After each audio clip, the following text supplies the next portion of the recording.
Well, hello, good morning, afternoon, or evening, or whenever you're listening to this, and welcome to What the Trans. What the Trans? Yes, What the Trans, not particularly new anymore, podcast by and for the trans community with the two of us. I am Ashleigh, and how are you, Michelle? I'm good. I'm not good because Telltale Studios is gone. For people who don't know what that is, they make video games. They've made the Walking Dead series, and they're gone. They're never going to finish the Walking Dead game. Oh, well. Well, I mean, in fairness, we're probably never getting a Half-Life 3, so, you know. Yeah, this isn't a gaming podcast by any means, but... No, but... I just wanted to see Clementine be happy. Okay, I mean, I haven't played those games. But, okay, well, that's How are you doing? Fine, yes, good. You know, still powering myself mostly with quite a lot of coffee, and yeah. I think when you get into your 30s, suddenly it's like, if you don't have coffee at least 8 or 9 times a day, then you just crawl up and die. Well, it's like, in fairness, even with coffee, everything is confusing and terrifying. It's just, like, if I've got a coffee or a tea, I'm like, well, okay, everything is confusing and terrifying, but I have a hot beverage, and I can wrap my hands around it, and, anyway, yeah, so basically everything is fine thanks to hot drinks. So let's crack on, shall we? Yeah. And starting traditionally, as we do with the very beginning of it, this is terrible news. It's terrible. We're all going to die. I mean, not necessarily this week. I don't remember seeing something pop up this week where we are specifically all going to die. Well, there's like 5 apocalypses coming.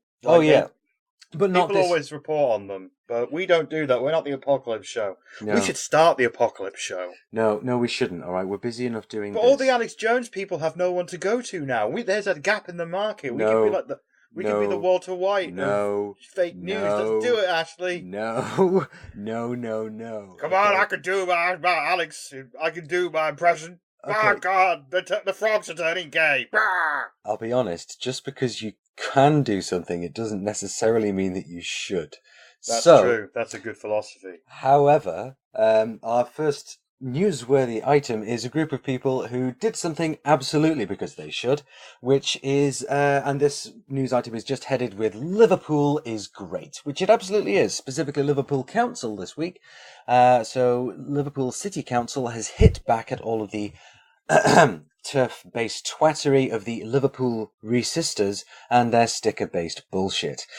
The group has been sticking stickers with slogans like "Women don't have penises" and "Lesbian equals adult female" on public arts projects all around the city, and have generally been making a transphobic nuisance of themselves. However, Liverpool City Council has unanimously passed a cross-party motion in support of trans people, which will proclaim for the ages, "Trans women are women." Woohoo! Excellent, super. So it's interesting that, you know, a local council is still kind of a newsworthy item by saying, hey, yeah, these people, they are people. But it is, you know, I mean, it's titled the Standing With Our Trans Community motion, isn't it? And there were sort of speeches and a lot of rhetoric surrounding it. But I actually, this is great. It's sending a message, isn't it? I mean, I think the mayor and the councillors saw that it was getting traction in the press, and they were like, they wanted to step in and not just let the resistors have the floor, which they've clearly had, because, you know, these stickers have bounced off the walls onto the pages of news websites and then been beamed all around the world. So, you know, it's only fair that someone comes in and says, no to this, no, stop ruining stickers. I mean, lots of different groups use stickers, don't they? You see, you know, as you mentioned, a few weeks ago, like, it seems to be mostly socialists in London. I've been looking around, and there's a fair mix of stickers in Manchester. There's bands, there's football teams, and there's obviously Nazis, but not so very many of those. But the interesting thing about that specifically is that the motion outlined several points, which is including that street cleaners have to remove the stickers on site, and also that public buildings will be lit up in the trans flag colours on a scheduled weekend at some point in the future. So That's That'd great. be cool to just be on a night out in Liverpool and walk down the street and suddenly see the trans flag. Let's find out when it is and let's go. Let's go to Liverpool. Liverpool's cool. I have some friends in Liverpool that maybe listen. They're probably not their cis, and this is a pretty cliquey podcast, but if they happen to be, Mike, Rachel, I'm coming to you. But then, so how far does this go, though? So they have to. Who else's stickers do they have to remove on site? Is it just hateful content? Have people been briefed? With this motion specifically, I think it's anything transphobic. Like, I think they already had, I'd be surprised if the street cleaners didn't have a brief already to remove racist stuff and sexist stuff and homophobic stuff. Yes. But I think this is just, again, it's just for the city to come out and be like, no, we're not going to put up with this. This is stupid. This is stupid. Keep off our art. Yeah. Stop banging on about dicks all day. That's what my job is, to bang them on about dicks all day. Right? It's not their job. We're supposed to talk about dicks in an informed yet vaguely amusing sort of way, whereas this lot are just obsessed, right? So, Liverpool City Council, this was just fantastic news. It kind of dropped out of nowhere on the 19th, didn't it? And it was like, oh, wow, okay. That's really cool. Thanks, Liverpool City Council. And unanimously as well, which, is... then who on earth would want to be the dissenting voice on that? So... Good on Liverpool. Yeah. I always like that city. They don't do the sun there. They hate the sun after... Yes. All the Hillsborough nonsense. Yes. That's a good city. Yes. No, I fully support the people of Liverpool on that particular issue and many others. So yeah, Liverpool. I've had many a good night in the crazy house there. Oh, wow. Showing your age now, I think. Anyway, I think we should move on rather than just waxing lyrical about how awesome Liverpool is.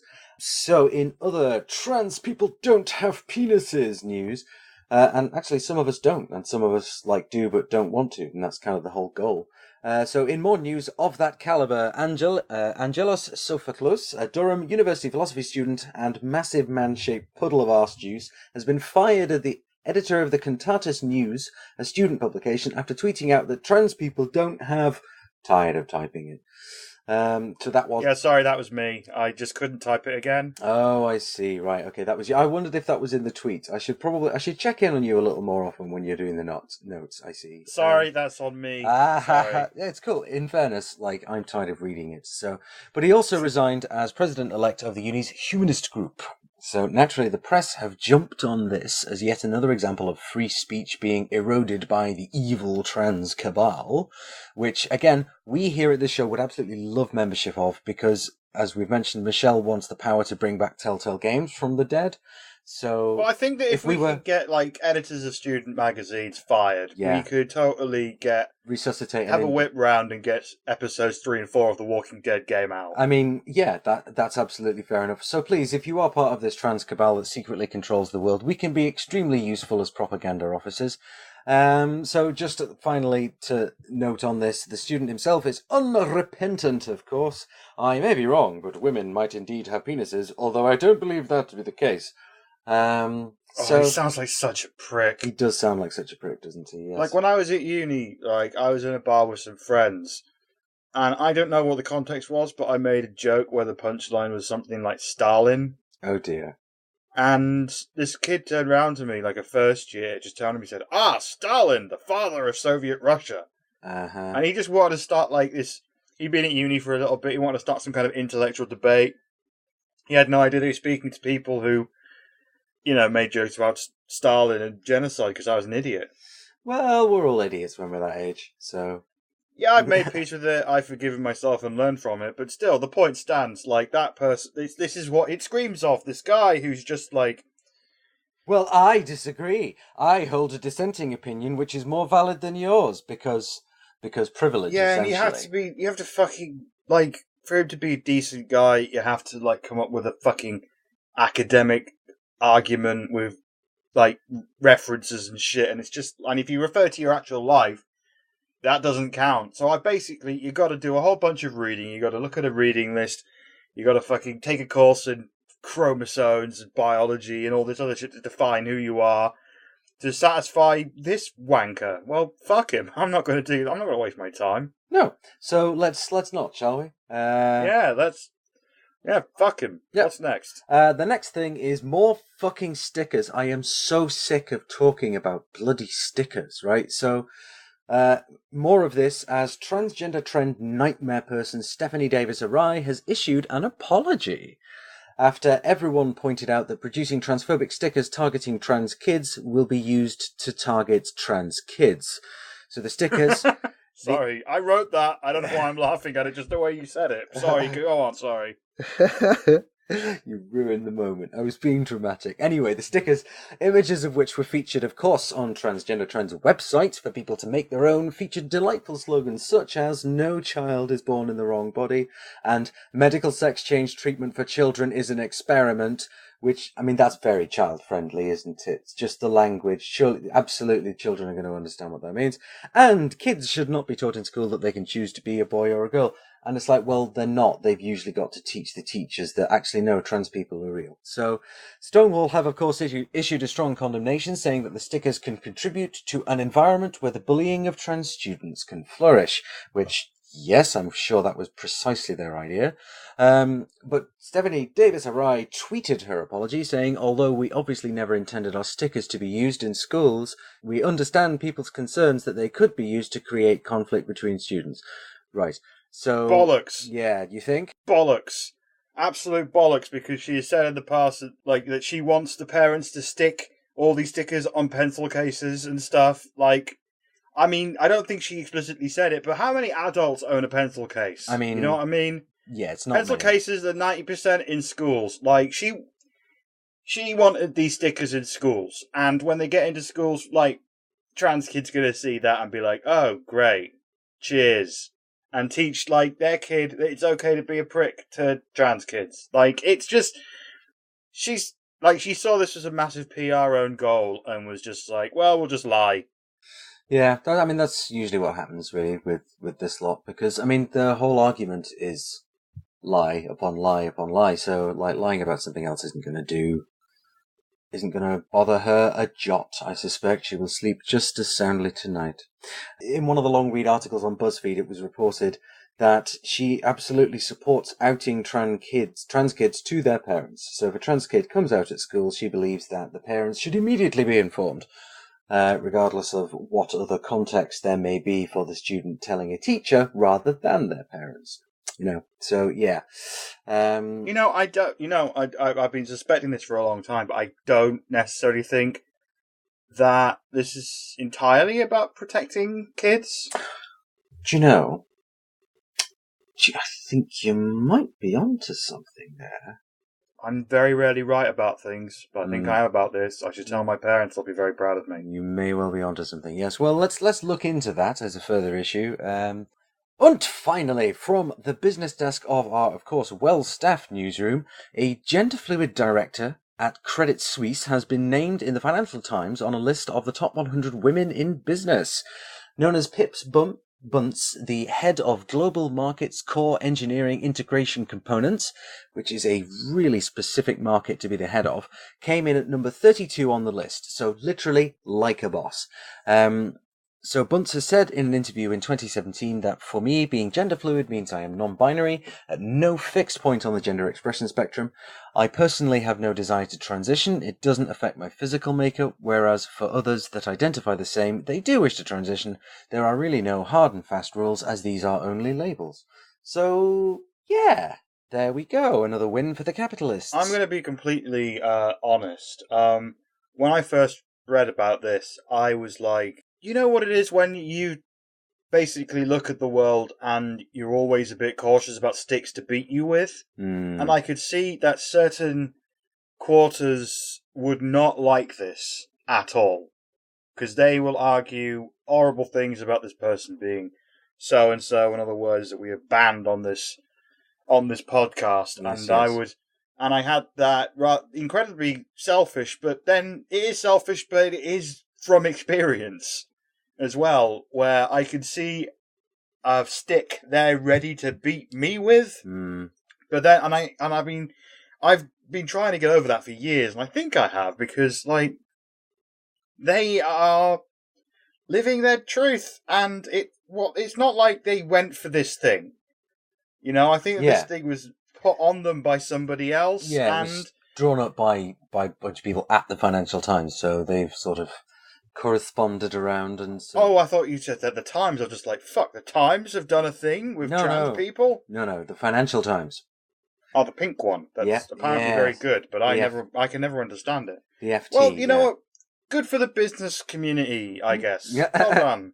I mean, Business I'd like to community. see, I'd like to see some major reforms in that area because there's a lot of problems. But Yeah. So I mean, it's good that it's that whole trope, isn't it, about like wanting to seem very diverse, and so I think some companies are kind of a bit cynical about it, and I think some others are like, no, we want to get this stuff right. Well, they don't give a fuck. I guess.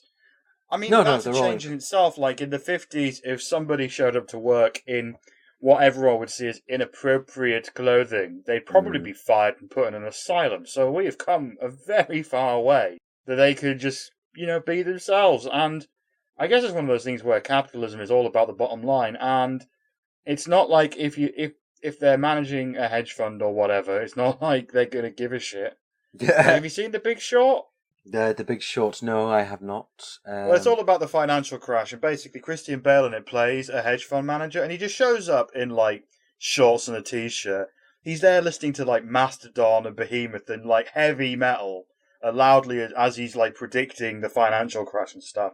And none of the people who put money in the fund give a shit. Like he's just a bit of a nerd, and they do the Hollywood autism thing and stuff. But yeah, he's just like. I don't think people like necessarily care as long as they get paid. So I think that's going to work for them. Yeah, and more power. Let's see more gender fluid and trans people on power lists. Frankly, power lists of anything. But I think that's enough of the news because there's only so much we can spin out. But without saying, look, let's just eat the rich. So actually, no, that would be terrible because. It's not a good diet. There's a risk of brain parasites. So what you need to do is compost the rich to create. That's cool, but then if you're gonna get brain parasites, you want like the finest brain parasites that have been raised on truffles and veal and whatever the hell rich people eat. Pork fed prions, yeah. I think let's just move on, shall we, to our jolly little second segment, gender pop culture disorder. Oh my god, I'm so sick. I've got a gender pop culture disorder. Yes. Let's get on with this. There is a new Anna Friel produced trans kids show incoming.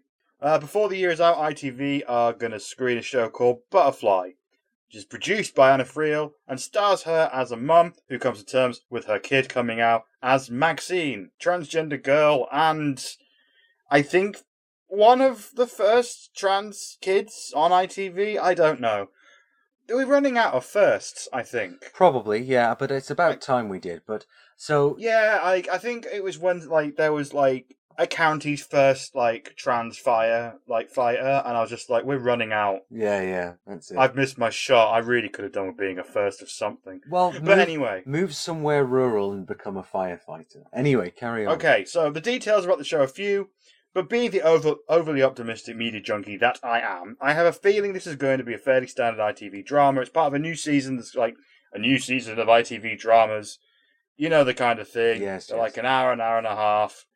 They're fairly basic. We're not talking with the depth of your Scandinavian stuff here. It's, very populist, not the evil populism. Media populism. I know what you're saying. It's fine. Yeah, I think it's going to be pretty trans 101 and very, very entertaining for cis people and very empowering for trans kids and their parents.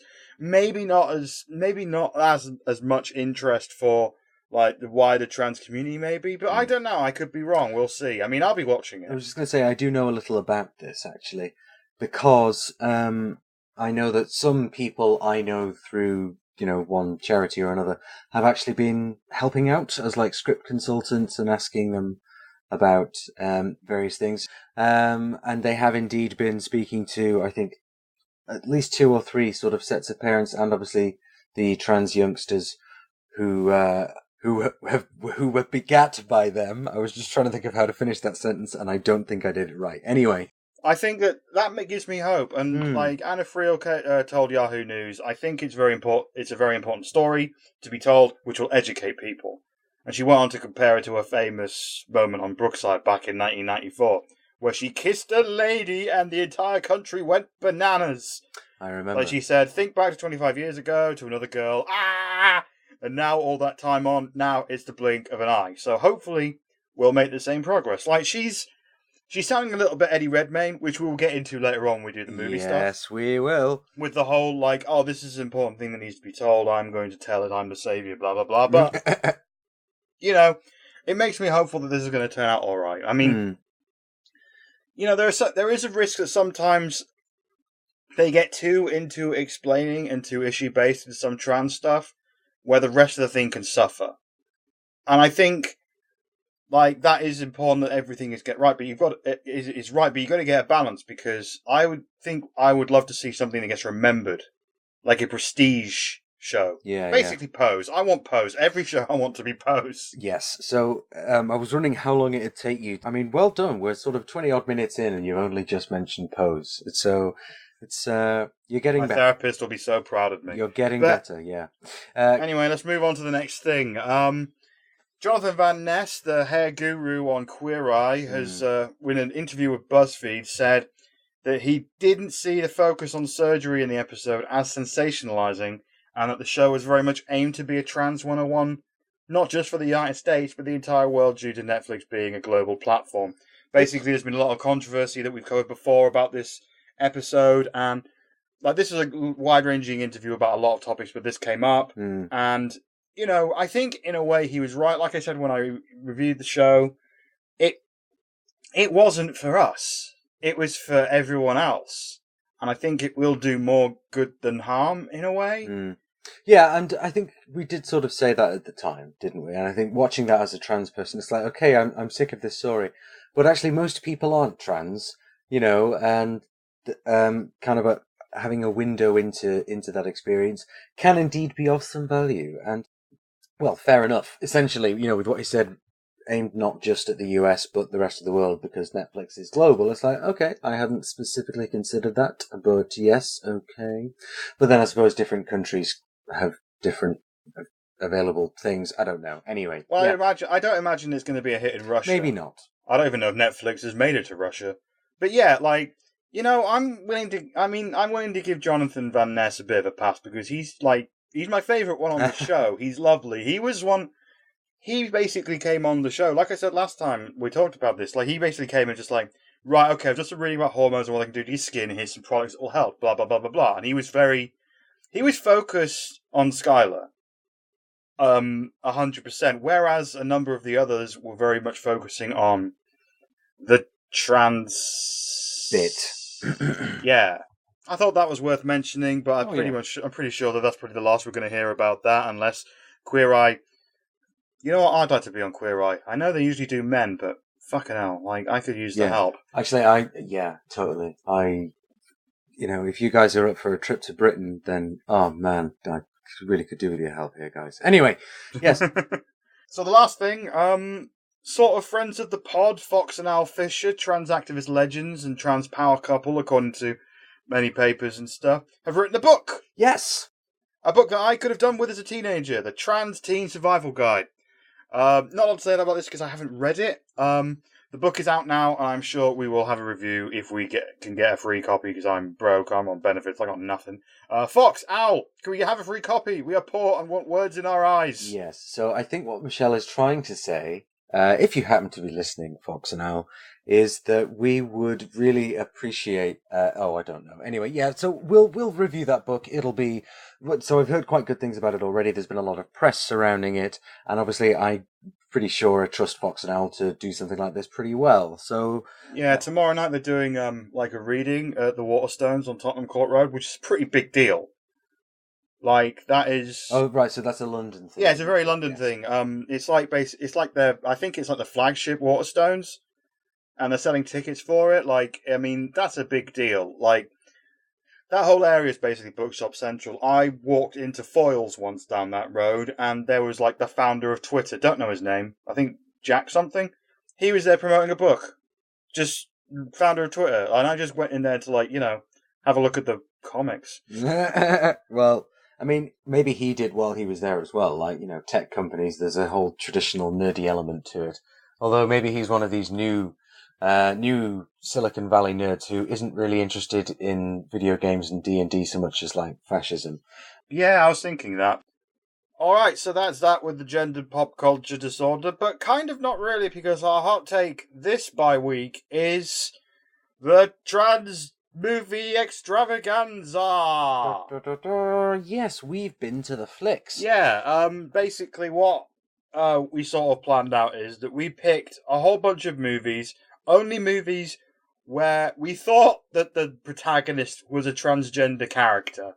That wasn't entirely the case with one of them, but most of these, the trans people are at the front and centre of these films. Yes. And we wanted to give them a good examination and see basically see what the world's movie industries are doing with people like us. Yes. And I'll be honest, we were quite disappointed. Just depressed more than anything. Right, actually, yeah, fucking hell, really depressed. Because even when the film was of very, very good quality, it was still telling a really bleak, horrible, depressing story. Would like to give an honourable mention to one film which we will not be covering, and it'll be clear why in a second. Okay. Ticked Off Hard Tea with Knives. Yes. That was an experience that I never want to go through again. It is a terrible film with an awful title. Just garbage, and no. I say honourable mention, it's more of a warning. Dishonourable mention, yes. Well, so ricocheting from there to the slightly higher end of it, I think, and starting off with something nice and easy, because you and I have both seen this film, and we've already discussed it on this podcast, which is the 2017 Chilean film, A Fantastic Woman. Which is a tremendous bit of work. Obviously, it was the winner of the Best Foreign Language Film at the Oscars of 2018, and it stars Daniela Vega as the main character, Marina, who experiences some trials and tribulations in the wake of the death of her partner, an older man, and dealing with his family and the funeral. But she's tough, and she is very laudable as a character, and although the world keeps throwing kind of tragedy and hostility at her, she is never she sort of stands up, shoulders back kind of thing. You see what I mean? She remains a strong character, even though there's all this, people are being really terrible to her. So, I mean, you saw this film as well, didn't you? Yeah, I saw it a long time, not a long time ago, I saw it a few months ago, and it blew me away for that very thing. Like, usually, we'll get into this, but usually the trans person loses. Yes. In movies, in some way, they lose something as a result, and then they have to go on, and it's a question mark if they do. Whereas with this film, I am Marina. She never falters. She never ever lets anyone take her identity away from her, even though there is some horrible shit going on, and she kind of wins. Although, there is still, I don't know if this necessarily counts as the trope, but one thing that became clear in all of these movies, and we're probably going to talk about this at length in this episode, is fascination with trans men's tits and the fascination with trans women's dicks. Yes, yeah, that's a thing that keeps coming up, isn't it? Yeah, now, in A Fantastic Woman, there is a scene where you do see Marina declothed, but then that is, instead of it being framed as I don't know, sort of a titillation, or as a plot point as somebody would find out that they're trans, which kept coming up in the films I saw. It was just one of the things that she, in the face of it, had to overcome because it was something an institution was doing to her. You know, it was the police that were doing it purely on the basis that they suspected she was some kind of sex worker or something. And yeah. So I think in that case, it made sense in this film, but this film isn't in a vacuum, and, the fetishism of trans bodies is a problem. A little bit, yes. But still, this was an excellent piece of work, and its Oscar was well deserved. Really, it absolutely was, and it was fantastic to see, and I kind of want to see this actress do more things, basically. She was in another movie before, but you can rent it on YouTube, and I can't remember the name of it, but people can Google it, you can Google anything, and there is another movie out there, but apparently it's nowhere near as good. Well, I mean... And it looks a bit...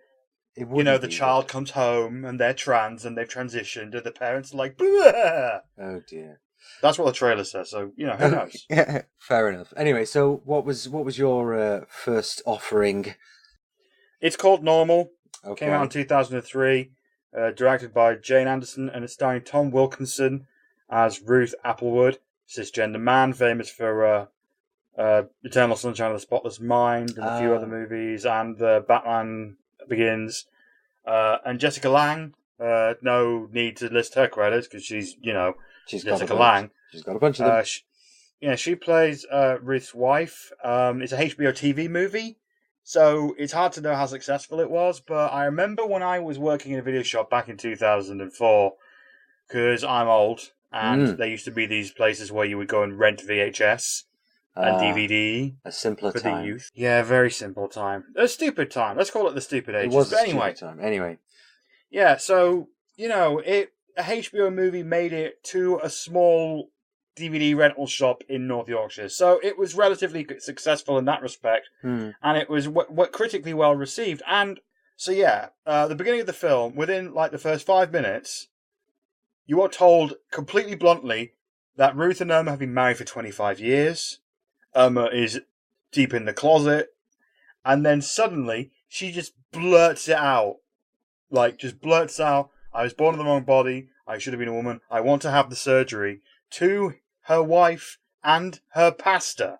Right. And her pastor's there just like, this can't be a thing. This is something you need to talk to us about. Blah, blah, blah, blah, blah. And of course, Irma is, out of her mind. And that's just sort of how it plays out. It plays out all the way through. It plays out a series of events.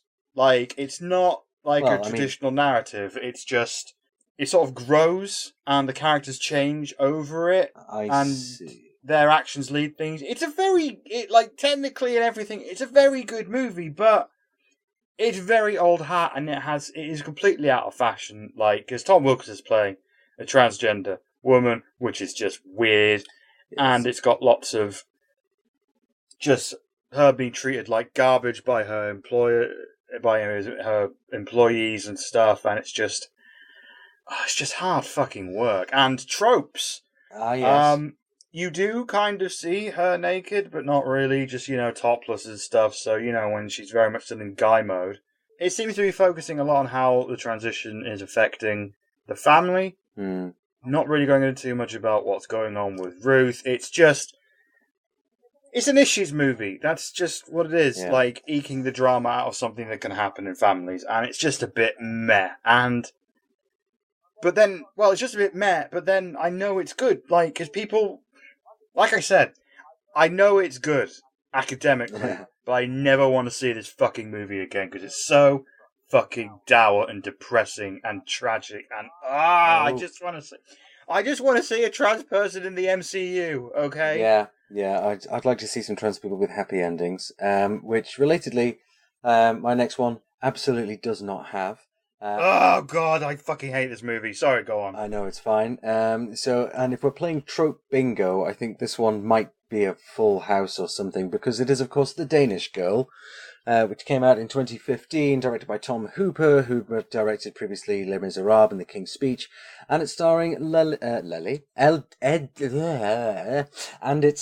Eddie Redmayne as Lily Elby, the real-life Danish artist, and starring also Alicia Vikander as Gerda Wegener, her partner. They lived together, did Gerda and Lily, back in Denmark and subsequently Germany. So these are real people from actual history.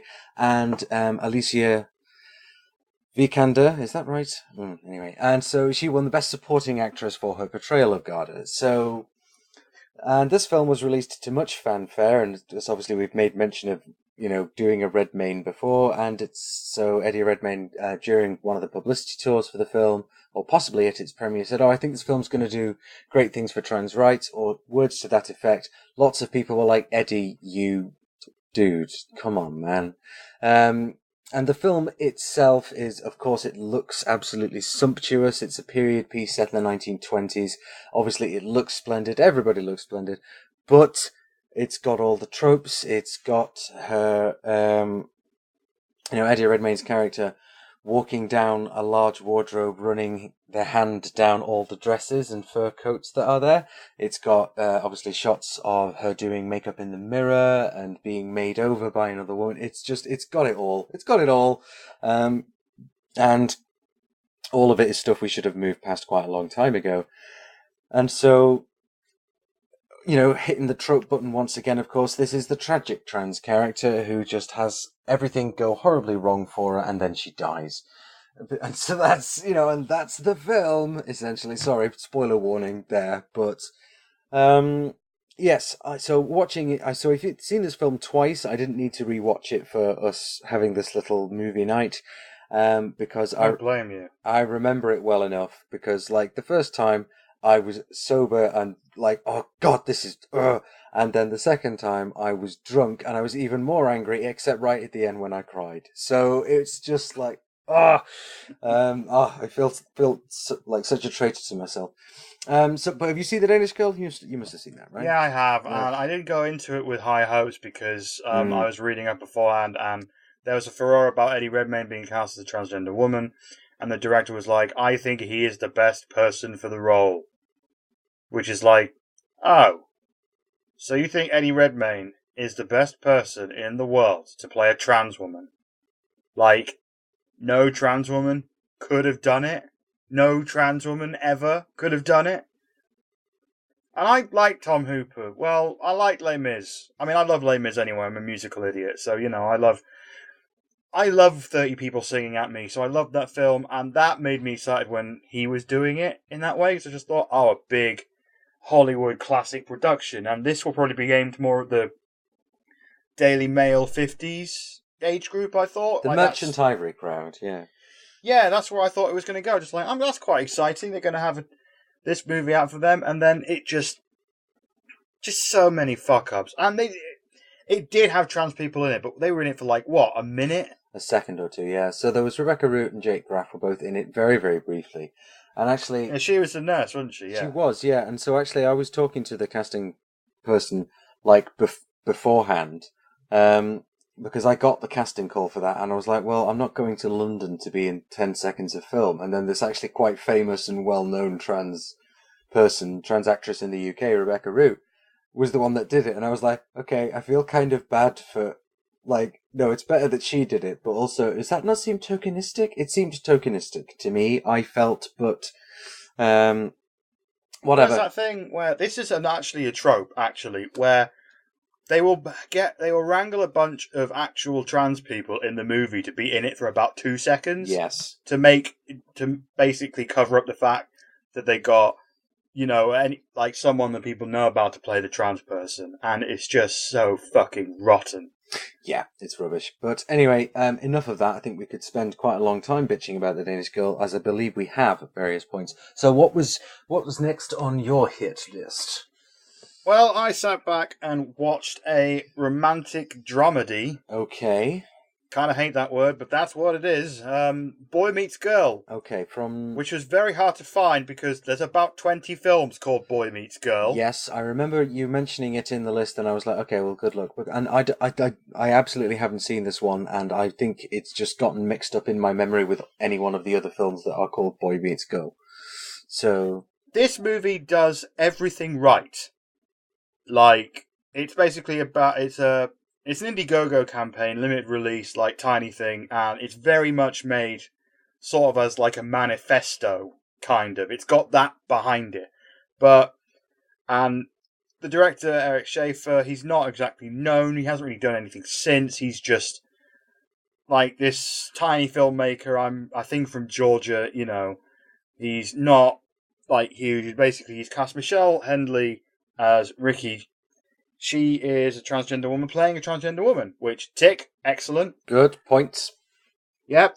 And this film is like a romantic comedy where she meets like this Republican woman, sort of like wealthy to do Southern Belle type, who's getting married to like a soldier who's in Afghanistan. And they sort of have a weird emotional affair kind of deal. Okay. And then, like, the soldier comes home, and it turns out that most of the characters in this movie have fucked Ricky at some point, which is incredible to me, because Michelle Hendley is a beautiful woman, and this is a trans woman as sexually desirable, and not some kind of, joke. And it's about her struggle, her journey, because she's got to deal with, like, her mum left. Her mum, killed herself because she believed she came out as trans. And so there's the dark shit in there, but, it's handled with a deftness of touch. And some of the dialogue in this drove me crazy. Like, there are some parts where it's like what I said before, there's a balance between like getting everything right and having a good movie at the end of it. And there are times where I'm just like, oh my god, this is such a badly written movie. But then at the same time, it's got a charm. It made me laugh. And it's got a pretty great cameo at the end, like Grace Helbig, the YouTuber. She comes in and stuff, and I don't know. I think it's very good comfort food. Like, this is very much the exception to most of the things that we saw. Yeah, kind of. Do you want to watch it? I mean, you've not really sold it to me, and I'm kind of, I'm not interested in heteronormative relationships. It's just but boring. that's the thing. There's two women sort of going at it, and then I see. Okay, well, I don't know if I'm not sure where you stand on, like, there's sort of a debate in the scene at the moment about whether a man sleeping with a trans woman counts as heteronormative or not. I think I kind of would, but I mean, I don't. Yeah, it just occurred to me. There's that whole box of dialogue that I've accidentally opened. Yeah, I'll get round to it at some point, but I'm not somebody that watches a lot of films, as I believe you know. So yeah. Well, when it comes to tropes, this movie is actually pretty good. I mean, okay, there is a full frontal of Michelle Hendley, but then,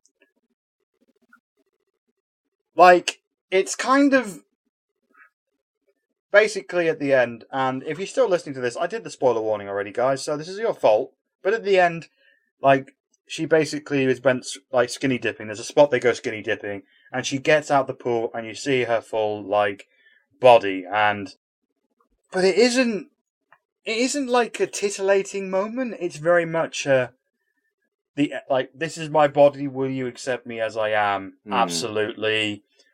They get together at the end, smooshy, then they go off to New York, happy ever after. And squish their parts into one another's for always.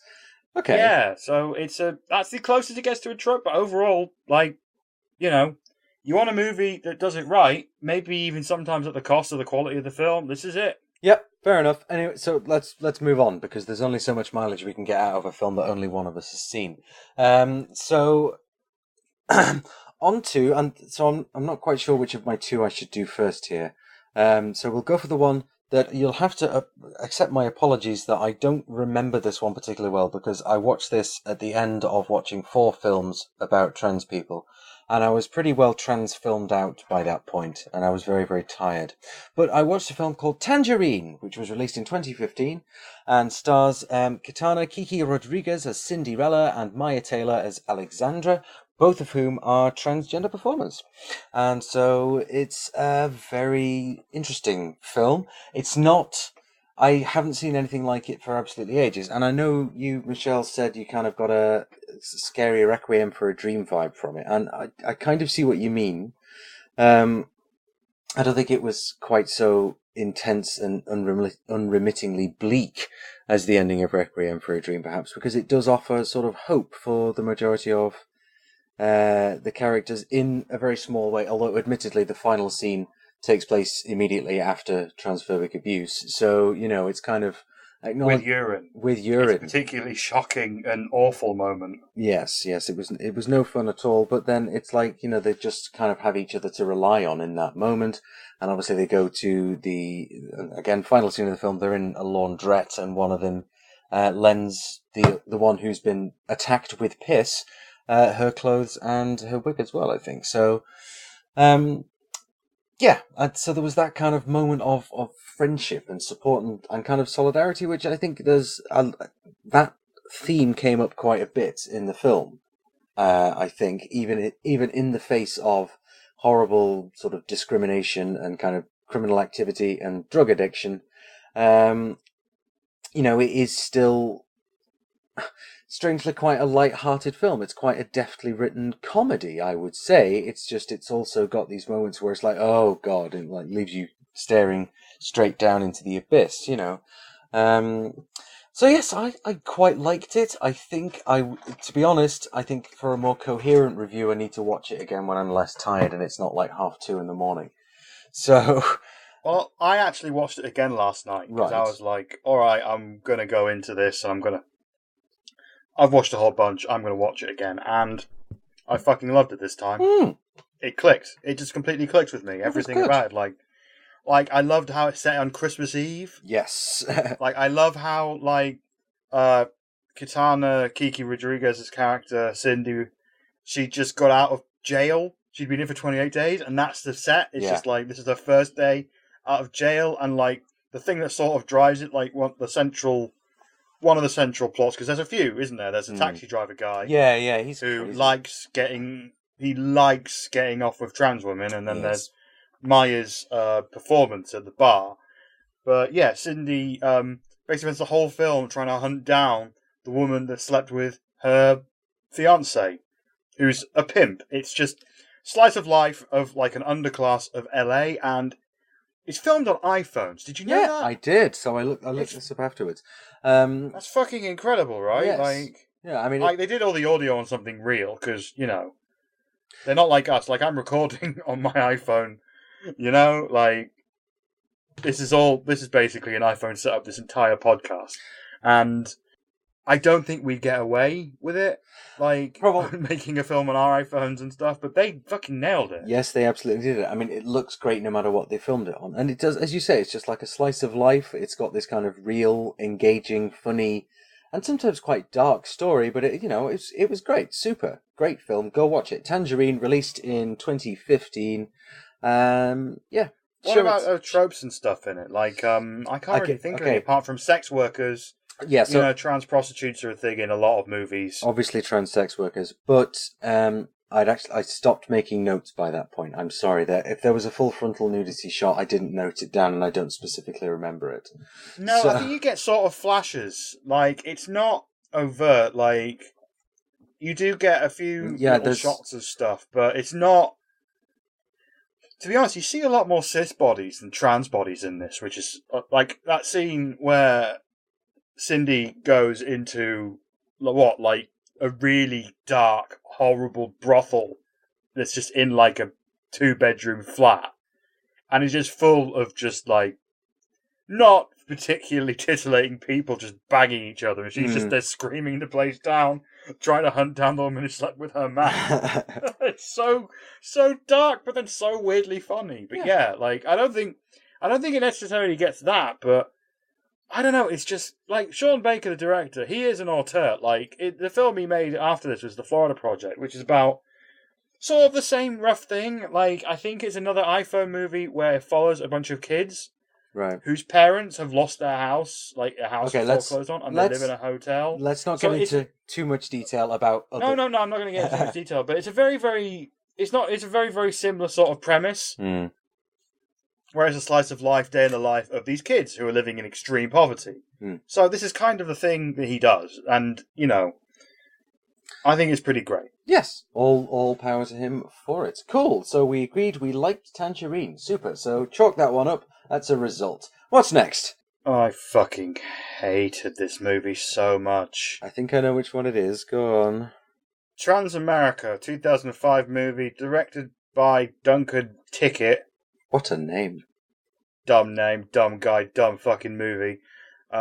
Felicity Huffman plays Brie Osborne, transgender woman. Yes. I mean, to give the film some credit, at least they got the gender right of the actor in it. Yes, that's Even fair. if they're cis, but, at least they cast a woman in a woman's role, which is... groundbreaking. Yeah, at the time, in 2005, that was incredible. Basically, she's basically really, gearing up to have the surgery. That's her main driving point, in fact. And she is a grotesque caricature of trans women.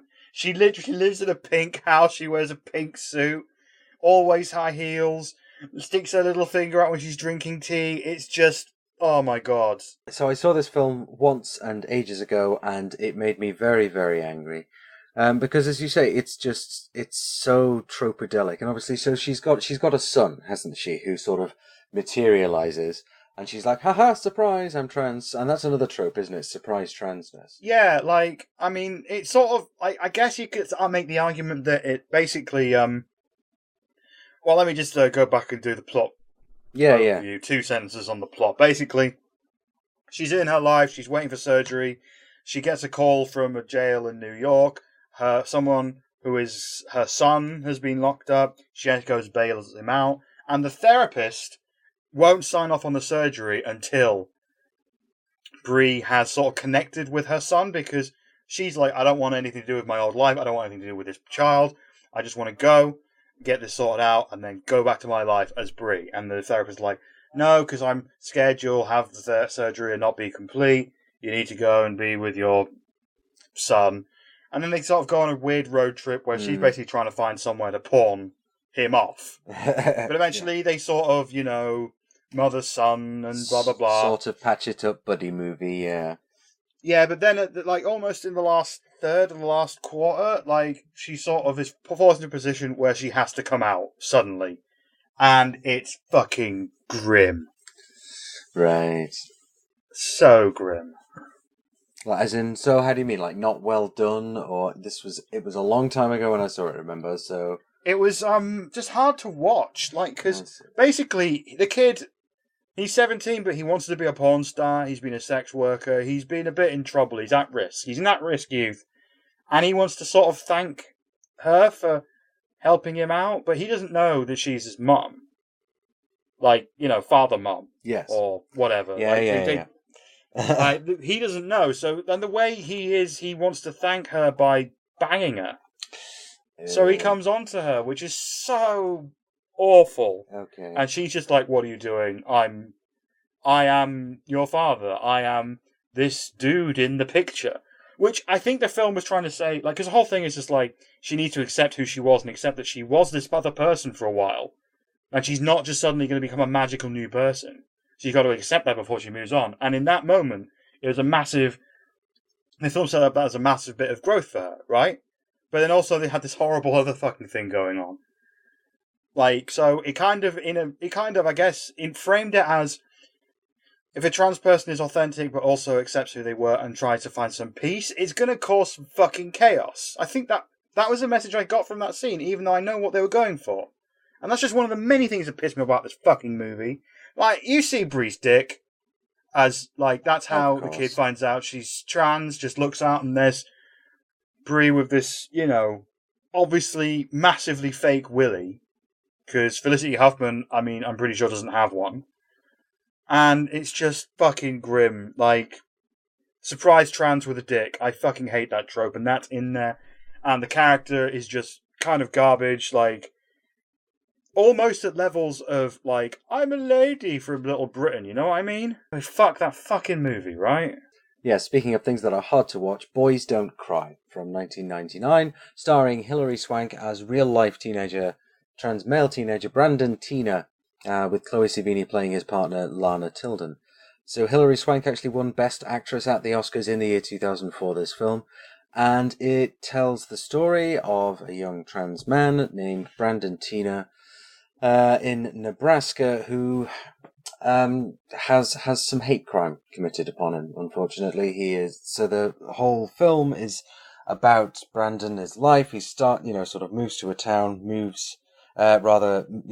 befriends a girl and her brothers and stuff, and the friends eventually all find out that Brandon is trans, and in an extremely sort of shockingly difficult and very graphic scene, his character is raped and beaten. And then at the very end of the film, the last thing that happens is Brandon is shot dead. And this does seemingly reasonably closely follow the events of what happened to the real life Brandon Teena. And so this film, when it came out, was sort of widely praised. As I mentioned, Swank won the Best Actress Oscar for it. And it's on a technical level, on the sort of artistic level, you watch it in terms of cinematography and the way it's done, it is a very good film. But it is very, very graphic, and it is very, very difficult to watch because of the slurs that are being used and the kind of shouting, screaming, of that whole the scene itself, the scene of the violence itself, is horrific. But it did raise a certain level of awareness about hate crime, homophobic hate crime in particular. There was, a certain discussion started in the US after the release of this film. But obviously, the real life Brandontina really was so poorly treated and abused and raped and beaten and murdered and all of those other things that happen to a lot of trans people every day all over the world. So yes, I've got very mixed feelings about this film because obviously it's got Hilary Swank playing a trans man, so again another cis person playing a trans role. The writer actually has recently said that if that film was being made more recently, like as if that film was being made today, they would do it differently, and that she was actually sorry retrospectively for how it must seem now, sort of thing. So, which I thought was sort of a nice little coda to it. But yes, this is really grim. Obviously, this film's really grim. Yeah, I didn't know this at the time, but like my flatmate was watching it with me, and they were telling me that like there was a lovely scene where can't remember their names. Brandon and Lana are basically having sex, and they filmed a sex scene between two people with like vaginas, essentially. Like that's what they filmed, but they couldn't do that. They had the whole horrific rape scene, which was one of the worst things I've ever seen in a movie. Yeah. They cut the two vaginas going to town on each other. Like, even though, like, it's essentially straight sex. Like, but then they never saw it like that. It's both disregarding Brandon's gender identity and also being like, well, we're fine with the rape. Rape's fine.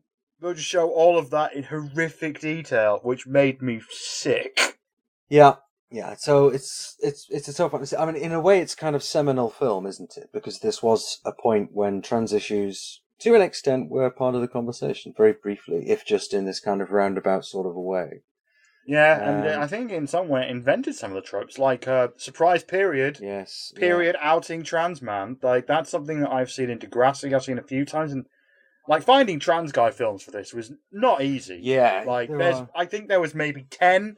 In one of the Wikipedia articles that I looked up, and I could only find like 3 of them. Right. So yes, not as much choice there as it. Yeah, but I think maybe half the time I see a trans guy in something, he's gonna get found out by period. Which doesn't make sense because, like, I don't know. I've met a lot of trans guys, and I've never met any people who are so fucking fastidious about period stuff. Like they are on it because they don't want to bother with it. Yeah. Yes. It just doesn't make any fucking sense. I know, but again, that's probably not what they were thinking when they were making the film. So, yes, so that concludes my films, 4 films. You have one to go, don't you? The film is called 3 Generations, directed by someone called Gabby Dalal. Have no idea who that is, don't really care. Stars Elle Fanning as Ray, a trans guy, a teenager trans guy who's going to high school. And, they do lots of montages about him doing stuff he's into, like making really mopey videos about his dysphoria. Making beats on his laptop that just sound awful. Like his entire character is basically he's a trendy as fuck man. Like it's set in New York in a really nice place, and these people have got these people are pretty loaded, and it's got Naomi Watts as Maggie. Her mum, and then it's got Susan Sarandon as Dolly, who is there's the 3 generations. You got the son, the mum, and the grandmum. And the grandmum's gay, and for the first 3/4 of it, Susan Sarandon is basically turfing up, saying, well, why can't she be a lesbian? Blah, blah, blah, blah. And that's basically her whole character. And there's just moments where she's just I just want to say my piece because I've been quiet. And it's you've been complaining about this the entire fucking movie. And just tonally, the film is basically, there's not much of a plot to comment on. It's basically, Ray wants to start on the hormones and stuff, and he needs a signature from both parents. Naomi Watts is, having second thoughts about it, and just I don't know whether I should sign or not. I want to. I respect your identity, but I don't know. What if you change your mind? And then there's a whole subplot with, Ray's dad, who is his dad?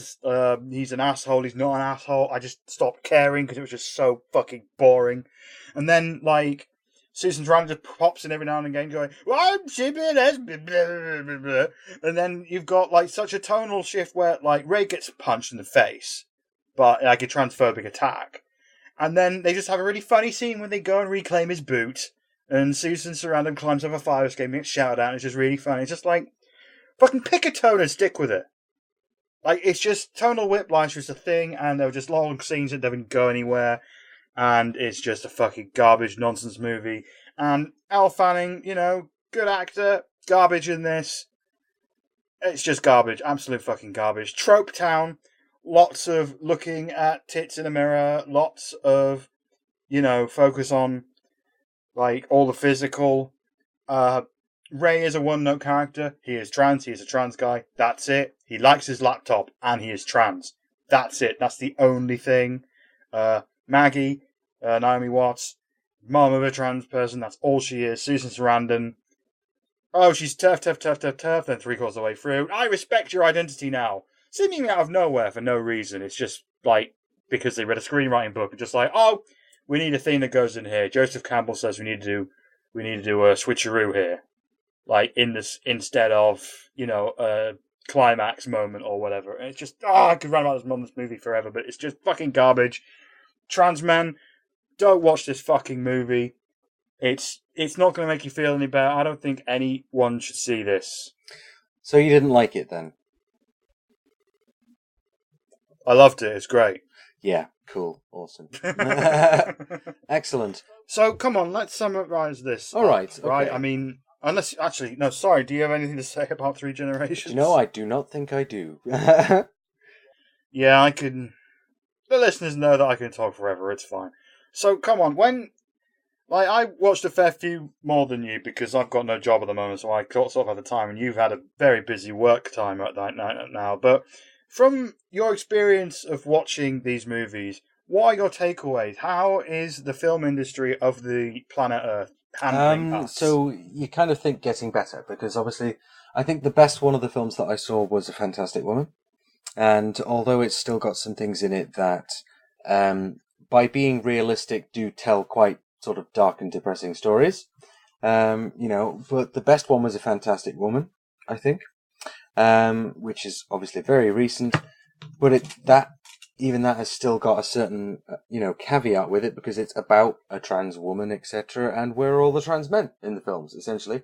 So, better films, more trans boys. That's what I want. How about you? I am tired of the awards bait. I am so fucking tired of it, because all these films, Three Generations especially, was trying to channel, like, at parts Little Miss Sunshine or something like that. And that just really fucking got to me, because it's just like, we'll just take this minority and their struggles and fucking use it to get prestige and win awards, and it's just, I hate that so much. Like, Boy Meets Girl is probably the best one that I saw out of the four that I talked about, but I would agree with you.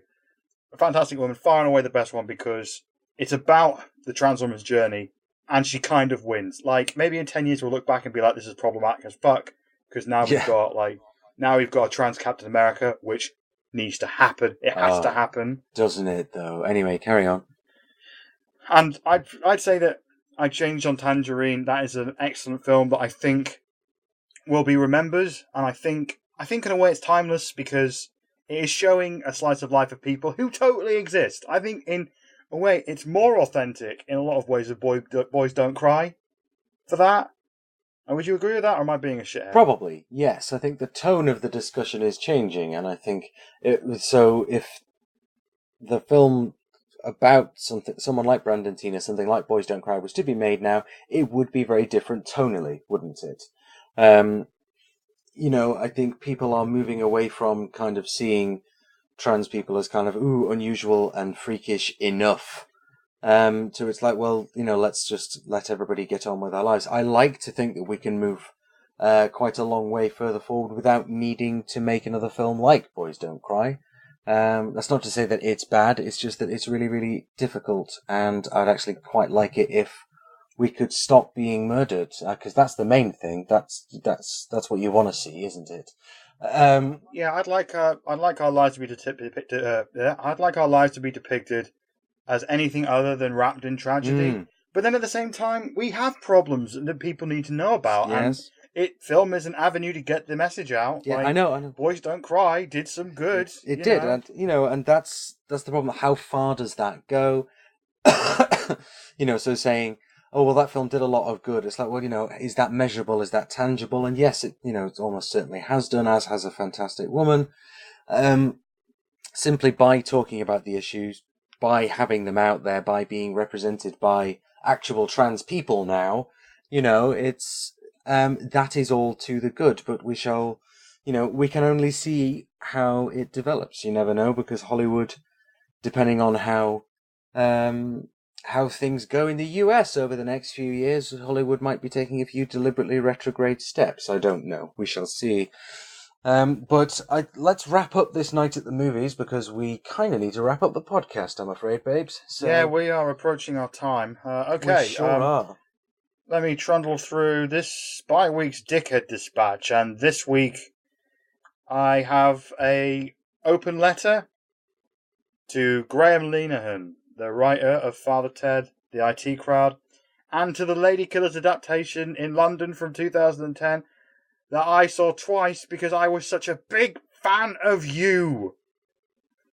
Graham, I need to talk to you about the never-ending shit, month-long session of transphobic garbage spurting out of your fingers all over the internet, because you claim this is about protecting women, that you are a huge supporter of women's rights, and the way you are behaving, you believe that trans issues are the biggest threat to women right now. Why else would you spend all the live-long day doing this? You clearly, maybe you don't, but it looks like you think trans people are the biggest issue facing women. You've gone full gender critical, to use your term. I would say that you are a TERF, but then, you're going to say that's abuse, and I'm fine with that, because, yeah.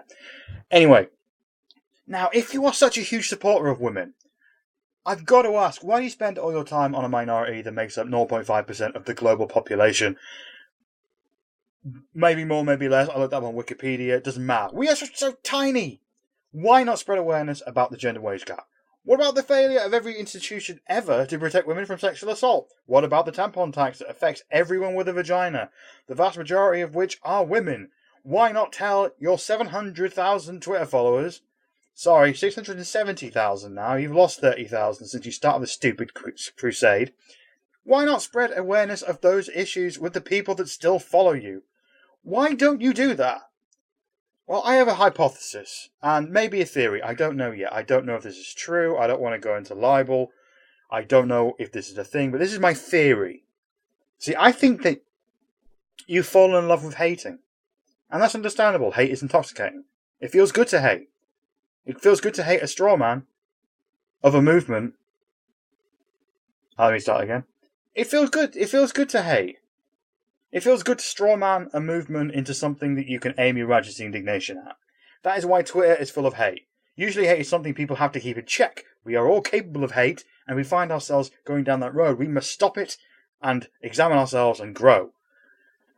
We must try and overcome our darkest impulses. And you have failed, and there's no shame in failure.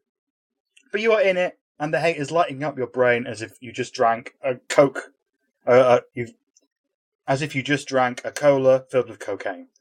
But this is brain masturbation. That is all this is. You are rage coming all the live-long day because you hate trans people more than you care about women. That's what this is. You did the same shit with Gamergate. And, that you were on the right side of that because you fucking hated Gamergate, again, more than you liked women.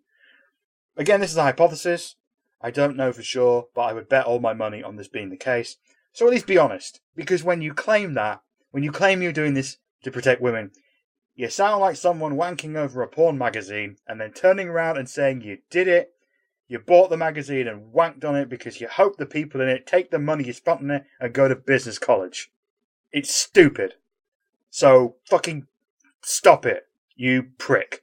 Cool. So I hope you were listening there, Graham. Very important stuff. And he won't be listening. No, Actually, no. he might. Jesus, he seems to like Google himself a hell of a lot, and I he know, actually right? does threaten people who tweet out stuff with libel lawsuits and stuff all the time. People on Twitter, and it's just so fucking pathetic. I know. For such a staunch defender of free speech, he certainly fires around the lawsuit threats, doesn't he? Okay, cool. Thank you for that, Michelle. I shall be sure to be checking out your upcoming poetry slam. And now on to the final section of our jolly little podcast this evening, which is our hero of the week, or in this case, heroes of the week, because we have decided to give this bi-week's dose of podcast glory collectively to Liverpool City Council. Well done, everybody. Clap, clap, clap, clap. Woo! Well done. Yeah. You are Liverpool. You are constantly a bright, bright star in this country of dull, fading nonsense. Thank you very much. Yes. And yeah, we'll.